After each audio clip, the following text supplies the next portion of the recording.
When it comes to fitness, the thing that I really often hear from people is that they just despise running. And that doesn't actually strike me as that surprising, as I myself really hated running for a really long time. But truth be told, if your goal is to lose body fat, running is one of the best exercises to do so. Of course, everybody reacts differently, but the ratio of time invested and energy burned is pretty damn decent and much better than that of a lot of other cardio exercises that are out there. Basically what I'm saying is, if you combine jogging with a good diet, you will lose body fat in no time. The thing that I was telling myself a lot was that I'm just not capable of doing so, okay? And that's just complete bullshit, okay? Because let me tell you one thing straight away, and that is, if you don't have any serious injuries that just keep you from running actually, you are capable to do so. The problem people have with running, or any exercise for that matter, is entirely in their head. So the best way to deal with this problem, as with any problem that is just based entirely in your head, is to just start. Just stop procrastinating and start. I need to do uni. Goodbye. So my first advice for any beginner is just to start. You know, don't buy fancy clothes, don't buy fancy sport shoes. You know, I see people actually wanting to start to run. They are buying the equipment, they are buying like really expensive shoes, training clothes, like those watches where you can track how much you ran and I don't know, stuff like that.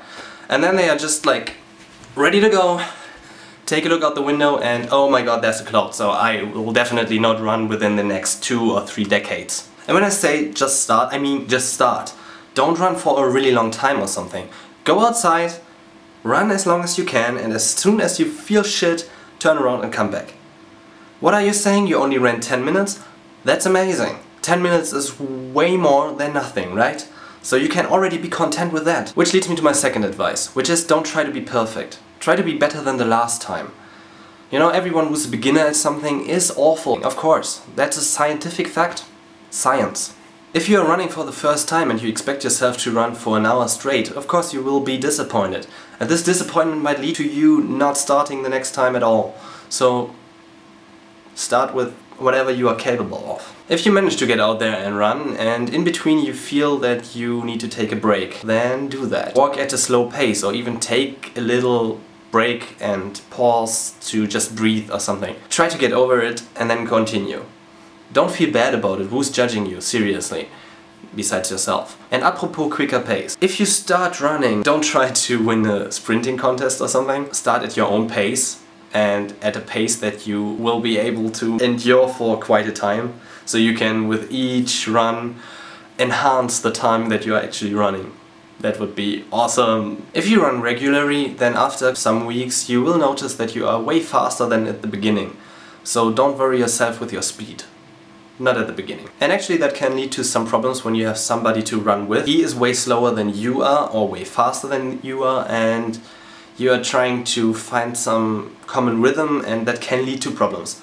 I'm not saying that running with somebody is necessarily bad. If it motivates you to go beyond your limits, or I don't know, to run at all, then why not? But I myself noticed that, especially in the beginning, I was way more comfortable with running for myself and having everything under my own control, that I preferred it. Overall, it's the best thing to push your enthusiasm, you know, just to be the most comfortable with the running situation that's possible. Find your music, find something that really pushes you and that motivates you to go on. If it is the sound of nature, you don't even need some plugs in your ears. That's awesome too, isn't it? That's great. Find your favorite time of the day. If it is in the mornings when the sun is rising and the birds are starting to tweet, if it is at noon when it's the hottest, which I really prefer, I don't know why, or in the evening when the sun is setting and everything is getting calm, run then.